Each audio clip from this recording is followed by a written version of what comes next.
Just a real quick update.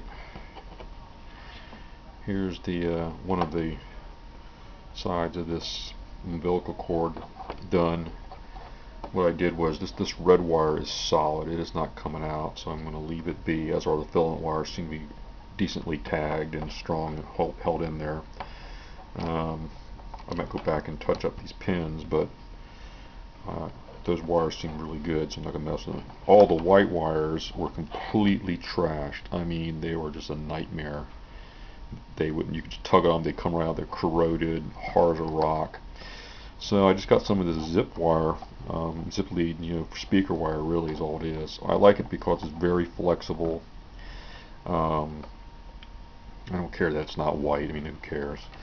And what I've done so far is installed one side of the umbilical. I measured the leads. I mean, as I pulled them out, disconnected them, I roughly, approximately made these the same length, plus an extra couple inches just to be sure.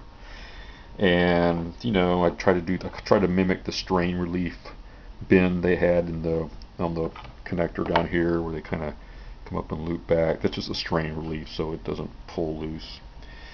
I've got this little zip tie, and that's probably going to come off. I just put it there to kind of bundle it together, because this is a pretty thick bunch of wires. And here's the other side. I've gone through. This is what I use to clean them. I've got these little. These are actually designed to be used for cleaning carburetor. I mean, not carburetor. Not carburetor jets. Spray paint guns. Well, you really screwed them up too. I'll tell you what. Anyway, I managed to get these all clear. You can see the holes through them all. They're real good and nice. Those are all opened up and scraped clean, and these take solder real well. Got a few solder splashes here. I'll clean these off before I try to reinstall it. But you can see here, I tried to make sure I filled these solder pots up. What you do is you put the wire in from this side, and the way they originally factory had it, the plastic went down just a little bit, so I did here. This is a strain relief, I presume. I had stripped about a half inch of insulation off, and then I just fed in solder from this end while holding my soldering iron here until it flowed, and then I'd just keep it on there until it started to bubble out the end. Then you just let it set so it doesn't get a cold solder joint.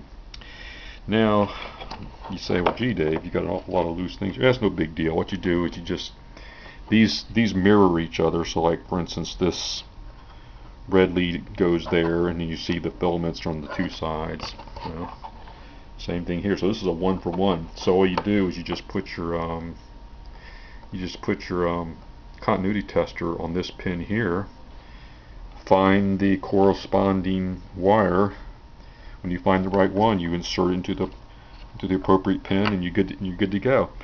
One thing I did do to make my life a little bit easier was I did at least pay attention to this zip cord. As you're probably aware, there's a copper side, and I guess a tinned copper side. It's silver and copper. So basically this side is all copper, this side is all silver.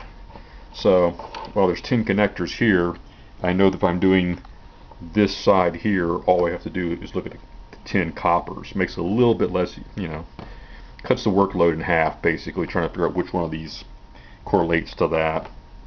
I suppose I could have left it unbundled and connect them one at a time, but frankly I just want to kind of get this tied up and see how this is going to pan out. I got to go and buy some supplies at the surplus place tomorrow. I got to get some heat shrink for here. There was an instrument lens, the little instrument light screw-on lenses that was missing. I needed a couple neon bulbs for the shorts.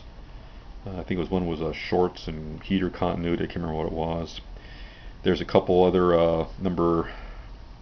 I think it was number 55 light bulbs that you need as part of the circuitry of the actual tester. It's not an indicator of any kind. It's got something to do with how the thing regulates. I think it's got something to do with keep it a constant voltage on there somewhere like that. I don't remember the details.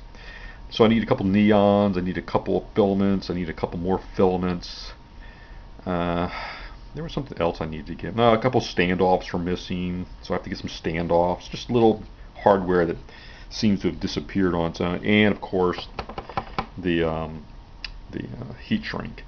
I said I was oh, I did find some of these, but I don't think these are the right size. So I'm going to see if I can't salvage the one that's installed right now. You should be able to get it from this side on the panel and basically squeeze this and push it out. I'd really like to use the original one only because it's got an interesting 9-degree bend in it. These are straight through strain reliefs for this AC line cord. The one that's in the machine, in the tester, actually comes out and has a 9-degree bend. So yeah, I don't know if they're finding like that, so we'll try it. I did look through my stash of bulbs, but unfortunately these neons here were not the correct style. I don't know what they're for. They might go to a Hickok. I've got a 533 Hickok also that I think I end up getting a bunch of bulbs for. Anyway, that's it for the progress for tonight. The big ticket thing is going to be to get this all hooked back up with the heat shrink, and then hope the power transformer is going to be okay. I did say I was going to try it without that. I just can't bring myself to, doing a halfway job on it. I'll just put it together and it is what it is. If it doesn't work at all, hey, who knows? Maybe I can sell something like this on eBay. Some other poor schlub who's fighting the super hard umbilical cord. I can always sell a good umbilical cord. Sell it for parts, maybe. All except for a power transformer. Anyway, we'll see after this trip to the store tomorrow. Maybe, hopefully, there'll be a part 3 later.